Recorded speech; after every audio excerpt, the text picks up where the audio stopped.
ထိုင်းလူမျိုးတယောက်ထိုင်းရဲစခန်းတစ်ခုထဲဝင်ကရဲတွေကိုတပတ်ရိုက်ပြုမှုခဲ့ခြင်းရဲ့နောက်ကွယ်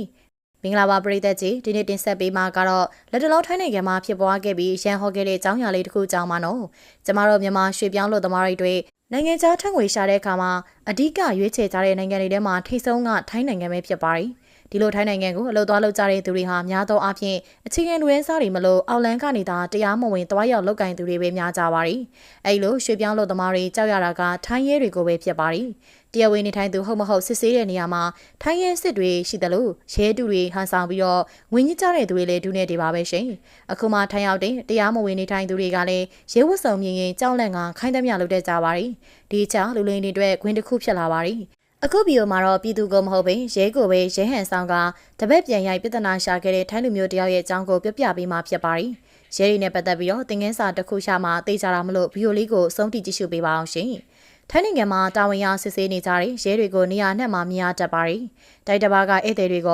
ထိုင်းသူပြည်သားအများစုကပါထိုင်းရဲတွေကိုကြောက်ကြပေမယ့်အခုဖြစ်စဉ်လေးကတော့ထိုင်းရဲတွေကိုမှမကြောက်မရွံ့ဟာတာတပည့်ရှိုက်ခဲ့တဲ့ဖြစ်စဉ်တစ်ခုထိုင်းရဲစခန်းတစ်ခုမှာဖြစ်ပွားခဲ့တာပါ။ခံဖွန်လို့အမည်ရတဲ့ထိုင်းမျိုးသားတဦးဟာရဲစခန်းတစ်ခုကိုဝင်ရောက်ကရဲတပ်ဖွဲ့ရဲ့85ချိန်မြောက်ဗိုလ်လောင်းတင်ထဲမှာရဲမှုဖြစ်တာဝန်ထမ်းဆောင်ရင်တာဝန်ကျတဲ့အတွက်လာရောက်သတင်းပို့တာဖြစ်တယ်ဆိုပြီးဟန်ဆောင်ခဲ့ပါတယ်။ခံဖွန်ဟာရဲစခန်းတစ်ခုတွေကိုခက်တီတီနဲ့ဝင်က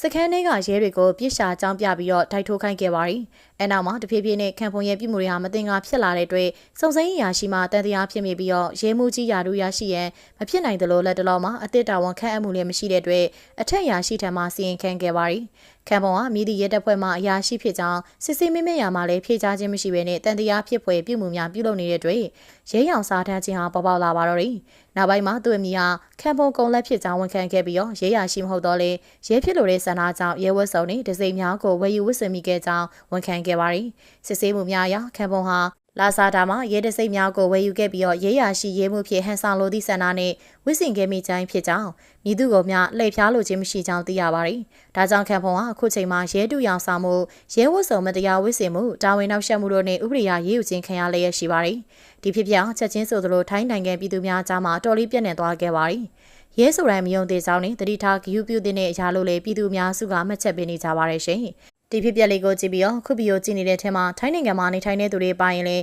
သတိထားကြပါနော်မိမိတို့သွားရင်လာရင်နဲ့ရဲတွေအကြောင်းမဲ့စစ်ဆေးတာခံရတာဆိုရင်တော့သူတို့ရဲ့ရဲရရှိကအတိမဲ့ပြုကတ်တစ်ခုခုကိုတောင်းကြပါတရားဝင်လည်းတောင်းယူခွင့်ရှိပါတယ်ရှင်ဘာကြောင့်မိမိအားစစ်ဆေးရလဲမေးမြန်းပါသူတို့တာဝန်ရစစ်ဆေးနေစင်မှာလည်းဖုန်းနဲ့တသေးဖြင့်ဗီဒီယိုရိုက်ထားခွင့်ရှိပါတယ်ရဲဝတ်စုံဝတ်ချရုံသူ့ကိုယ်သူရဲပါလို့ပြောရုံနဲ့မြုံရတဲ့ခိတ်ကာလာမလို့အထူးသတိထားပါရှင်ရဲစခန်းတွေကိုတောင်မှဝင်ပြီးတော့ရဲအောင်ဆောင်နေတဲ့ခင်မလို့သတိထားကြပါအလွယ်မြုံကြပါနေလို့သတိထပ်ပေးရင်းနဲ့ခုဗီဒီယိုလေးကိုဆုံးသက်လိုက်ပါရရှင်နောက်ဗီဒီယိုလေးမှာပြန်ဆုံတွေ့ကြမယ်နော်